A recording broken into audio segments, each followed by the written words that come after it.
या मंचावर बसलेले सर्व सन्माननीय व्यक्ती, माझे मित्र, आपण सुद्धा सगळे उन्हात अनात बसलेले आहेत. माझ्या बांधवांनो, भगिनी आणि मातांनो, पार पलीकडे तिकडे डोंगरावर सुद्धा अनेक आमचे बंधू बसलेले आहेत, काही सावलीत. या सगळ्यांना त्यांनी जो माझ्यावरचे प्रेम व्यक्त केलं त्याबद्दल मी या सगळ्यांचे मनापासून आभार मानतो. मी त्यांचा उपकृत आहे.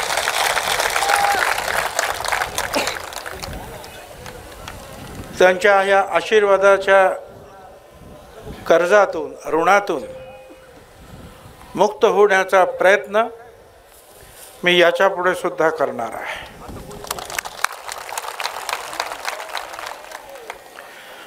आपल्या सगळ्यांना सांगण्यात आलं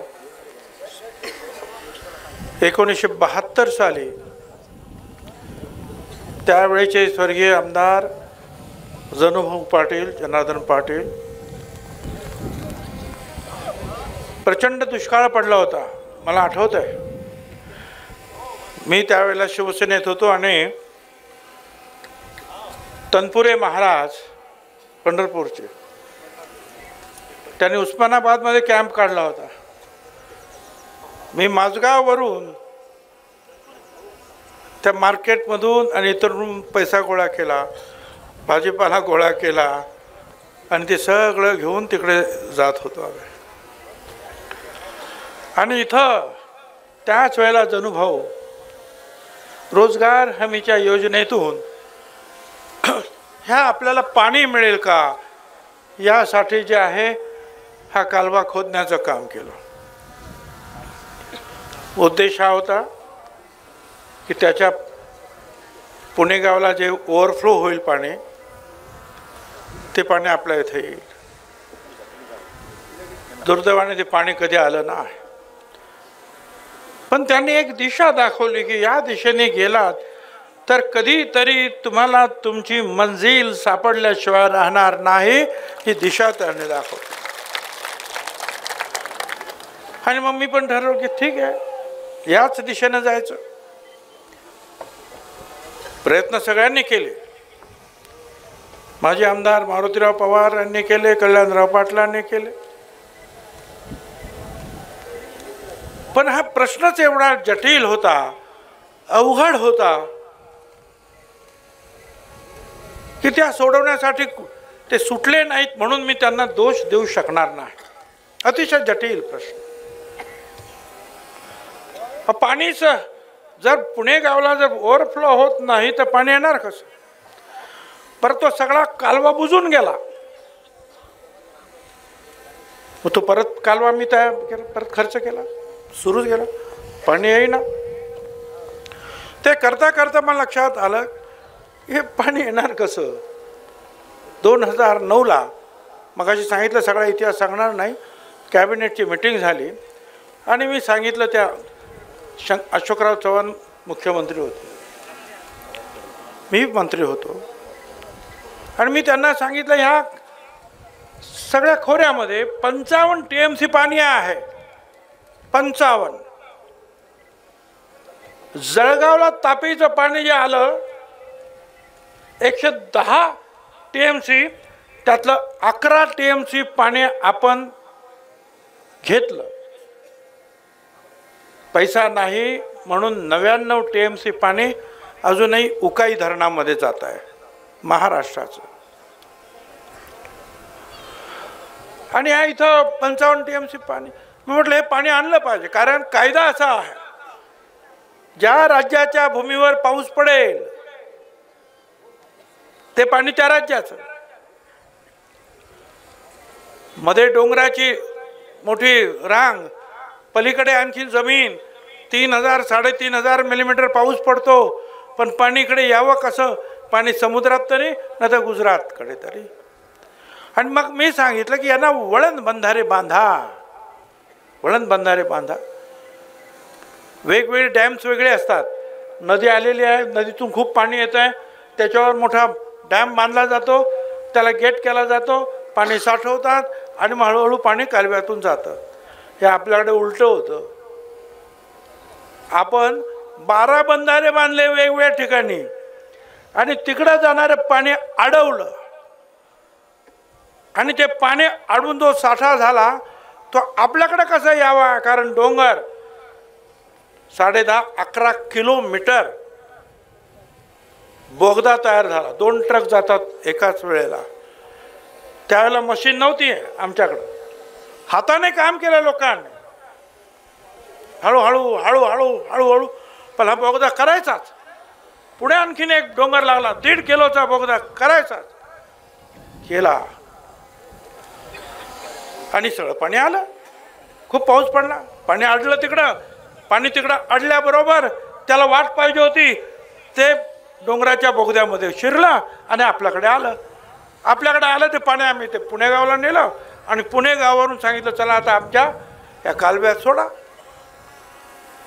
दरसवाडी मार्गे. आणि ते पाणी आलं. आपण त्याचं जलपूजन केलं आणि नंतर लक्षात आलं की हे पाणी फक्त जे आहे आपल्या सरहद्दीवर येतं, येवल्याच्या पुढे काही येत नाही. ते काही ते बाळापूर आणि कातरणी वगैरे बस पुढे येत नाही.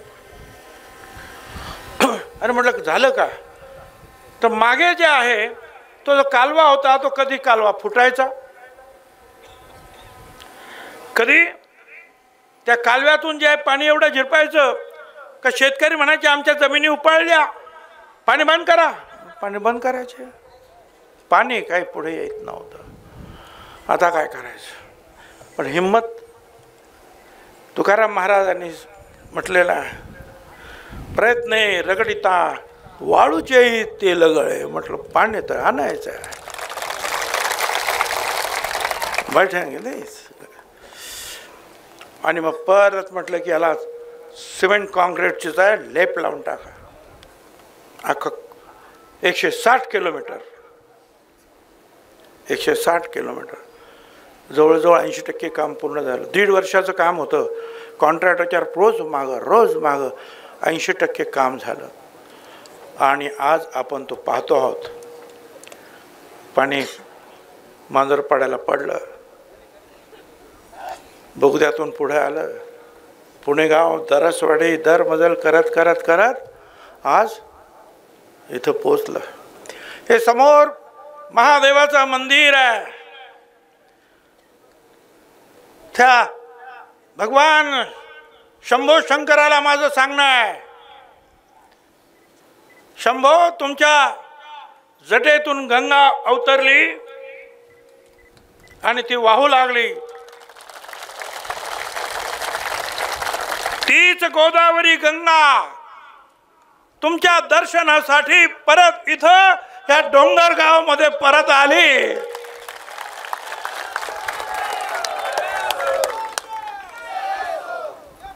त्या शंभोची कृपा आज पुन्हा गोदावरी गंगा दर्शनासाठी इथे अवतरली.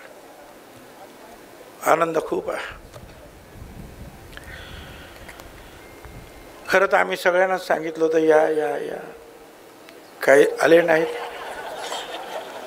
काही राजकारणाची अडचण असेल, काही कशाची अडचण असेल. माझं म्हणणं तर इथे राजकारणाचा प्रश्नच नाही रे बाबा. इथे ह्या सगळ्या लोकांचा, हजारो लोकांच्या मुलाबाळांच्या शेकडो वर्षाचा पुढचा जो आहे भविष्याचा प्रश्न आहे. त्यांचे अश्रू आज एवढे वर्ष वाहत आहेत, ते या पाण्यानं पुसण्याचा हा प्रश्न आहे. त्या आनंदात आपण सहभागी होऊया. तुम्ही तुमचे झेंडे लावा, आम्ही आमचे झेंडे लावू. जो येईल तो येईल, निवडून बघू काय करायचं ते. पण या तर खरं ठीक आहे. मारोतरावांची काही तब्येत बरी नव्हती, त्यांनी आपल्या घरातल्या सुनबाईंना पाठवलं. मी आभारी आहे. त्या सभापती आहेत आमच्या मार्केट कमिटीच्या. बाकी सगळी मंडळी आली तिथे. खूप प्रयत्न करावे लागले, अडचणीतून जावं लागलं. हे तर खरंच बरीचशा अडचणी मी तुम्हाला सांगितलं. 950,000 कोटी रुपये आतापर्यंत खर्च झाले असतील.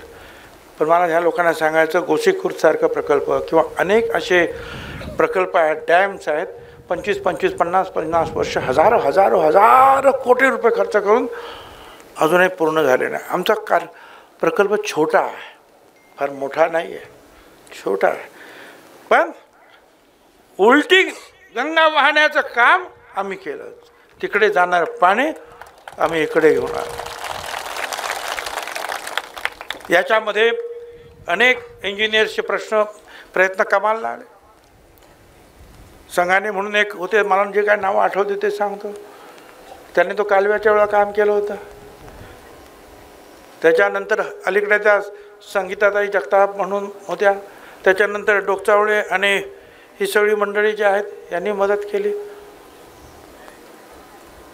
पण अडचणी सगळ्या यायच्या. आणि मग तुम्हाला सांगतो, मी थोडी कामं वाटून दिली. एक फार मोठी शिवसृष्टी छत्रपती शिवाजी महाराजांच्या मूर्तीची प्रतिष्ठापना लवकरच होणार आहे. 4 एकरमध्ये काम सुरू आहे. त्याची जबाबदारी टाकली वसंतराव पवारवर. हे तुमचं काम. रोज जायचं आणि बघायचं काय चाललेलं आहे ना मला कळवायचं. तिकडे राजापूरला पाणी पुरवठा,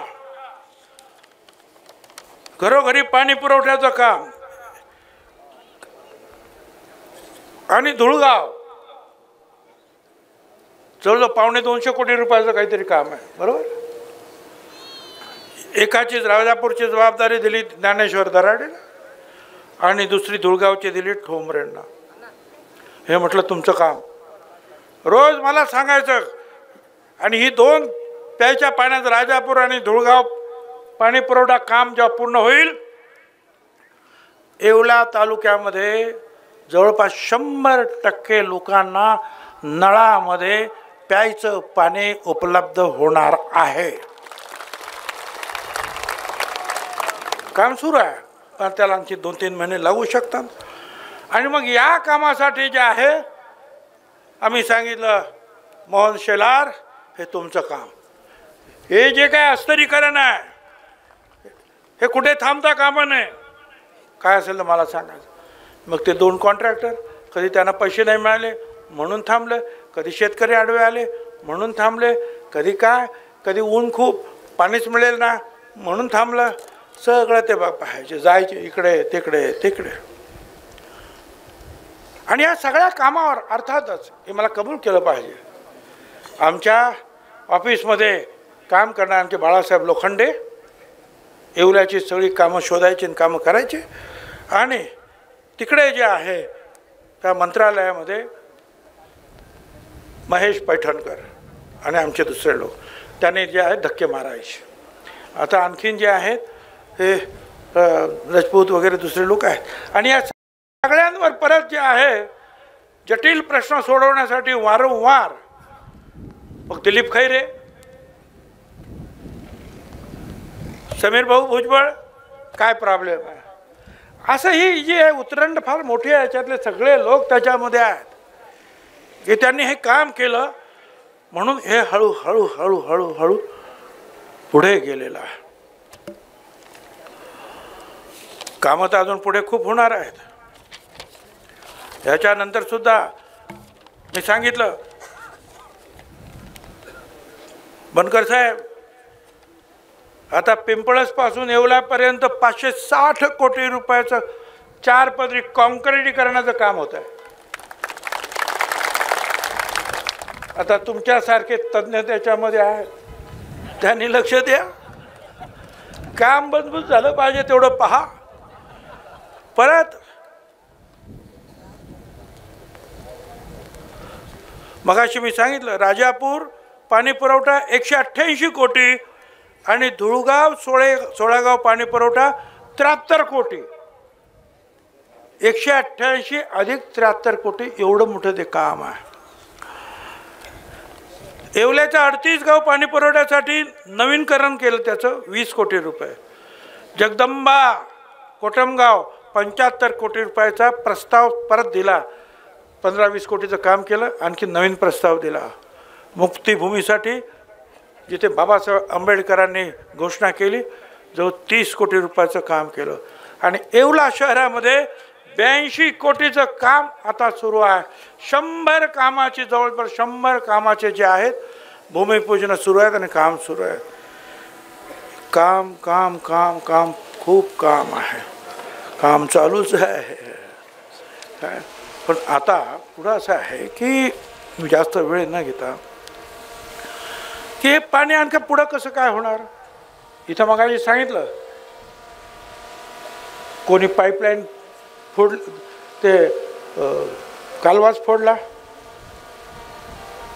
कोणी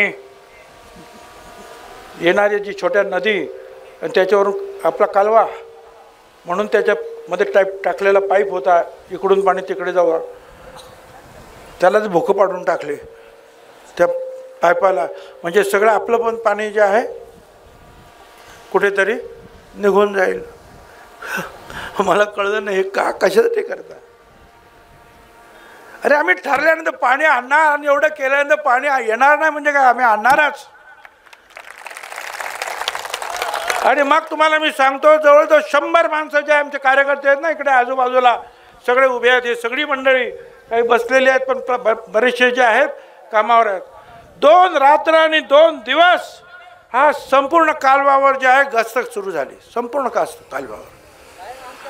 आणि तासाला माहिती घेत होतो 12 वाजेपर्यंत 1 वाजेपर्यंत. आणि त्यानंतर परत 4 वाजता सुरू, एक ग्रुपवर सगळे यायचे. पाणी इथपर्यंत पोचलं आहे, वेग असा आहे, इथे कोणीतरी जे आहे पहारी आणि हत्यारं घेऊन आलेत हे फोडायला. ताबडतोब पोलीस गेले, डिपार्टमेंटचे अधिकारी गेले, लोक गेले, पळून गेले लोक. कोणी गेटच. मला सगळ्यांना विनंती करायची आहे, हे पाणी तुमच्यासाठीच आहे, पण तुम्ही असं आपापसात जर लढाया कराल तर मोठं कठीण होईल बाबा. नियम असा की पाणी पहिल्यांदा शेवटाला जाईल, टेलला पाणी जाईल आणि मग उलट जे आहे पाणी सगळ्यांचे जे आहेत बंधारे भरत येतील. हा नियम आहे.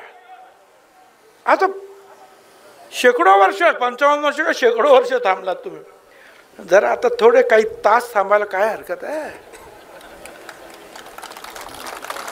पण तुम्ही सगळे वरती उघडले तर खाली पाणी कसं येईल. म्हणून हा सगळा 100 लोक रात्रंदिवस काम करत होते, झोपले नाहीत बिचारे. आज सुद्धा 4-5 वाजता मला सगळे मेसेज आले, असं आहे पाणी एवढं आलेलं आहे, एवढा स्पीड आहे. आणि मग परत ह्या कामाला लागले.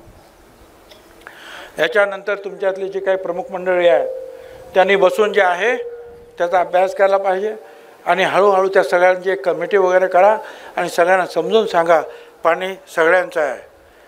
गाडगे महाराजांनी सांगितलेलं आहे, सबाई भूमी गोपाल के, पाण्यावर सगळ्यांचं अधिकार आहे. आलं ना पाणी, मिळेल पाणी, परंतु ते नियमाने घेत चला. एक एक एक एक एक एक सगळ्यांना पाणी आपण देऊ.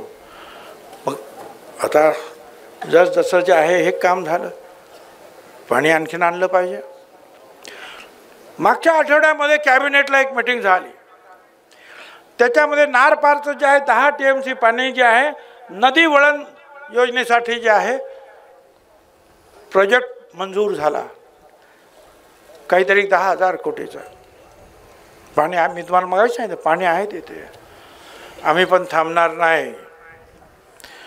पार गोदावरी उपसा जोड योजना जी आहे 3 आणि 4च्या माध्यमातून पार खोऱ्यातील पश्चिमेकडे जे पाणी चाललेलं आहे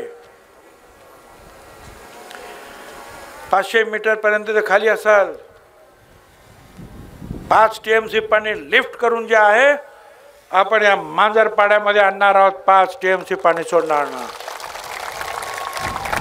हे पाणी पुन्हा त्यासाठी पुणेगाव धरण सुद्धा मग तुम्हाला अपुरं पडणार आहे. त्याच्यासाठी आणखीन काहीतरी योजना करावी लागेल. त्यावेळेला तुम्ही म्हणता ना महिन्याचे 12 महिने पाणी येईल तुम्हाला, पण त्याच्यासाठी आणखीन पाणी त्याच्यामध्ये टाकावं लागेल. सुरुवातीला हे जे बघायला गेलो होतो मी मगाशी साहेब झिरवळ साहेब आणि त्यांनी आम्हाला खूप मदत केली, कारण ते त्या तिकडचेच डोंगर खोऱ्यातले, कुठून पाणी येतं कुठून पाणी चाललं त्यांचा अभ्यास त्यांना घेऊन आम्ही मांजरपाडा योजना जे आहेत पुढे आणली. आता याचं पुढचं सुद्धा काम आपण हेच करणार आहोत. आणि याबद्दल सुद्धा जे आहे आपण विभागाचा सेक्रेटरी आणि आमचे जिरोळा आम्ही सगळ्यांनी चर्चा केली.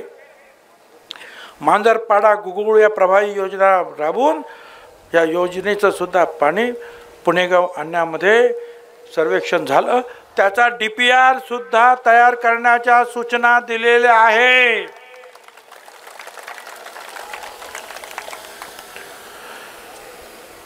सध्या पाणी सुरू आहे. आता अधिक काय बोलू मी. 5 दिवसात पाणी आलं इथं. पुढच्या वेळेला ते 2 दिवसात येईल, 3 दिवसात येईल. आणि एवढं पाणी यायला पाहिजे की ते परत परत परत परत परत परत परत परत पाणी तुम्हाला मिळेल.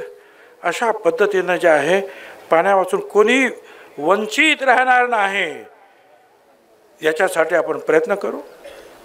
दिवाळीनंतर काही गेट करायचे ते गेट करू. काही बंधाऱ्यामध्ये गाळ साठलेला आहे तो कार्यक्रम आपण घेऊ. आणखीन काही कामं आहेत. येवल्याचं पिण्याचं पाणी जे आहे एसगाव गावातून जे आहे तिथे तलाव आपलं पाणी तिथून ते पाणी आणायचं आहे. ते काम चालू आहे. काही लोकांनी त्याच्यामध्ये पण आडकाठी टाकली म्हणून ते 1 वर्ष गेलं. पण ते पाणी आणणार कायमस्वरूपी. हा शेजारी जो डोंगरगाव तलाव आहे त्याच्या दुरुस्तीसाठी 5 कोटी रुपये मंजूर करण्यात आलेले आहेत.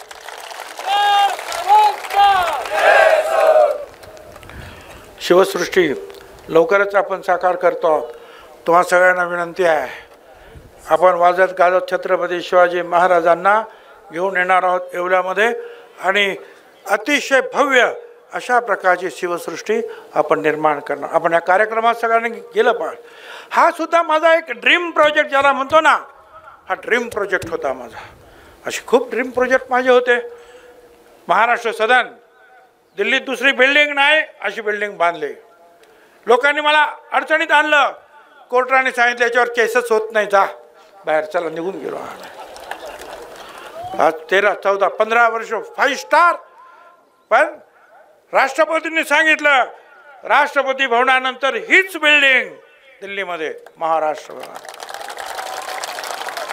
अरे हा मुंबई नाशिक रस्ता नव्हता आपल्याला. या छगन भुजबळने प्रयत्न केले. तो ब्रिज त्यावेळेला जो केला ना फ्लायओव्हर, त्यावेळेला हिंदुस्थानातलं पहिला डिझाईन ते आणि आशियातलं दुसरं डिझाईन. 1 वर्ष काम थांबलं पण असंच पाहिजे डिझाईन. तो पूल आपण बांधला. विमानतळ तयार केलं.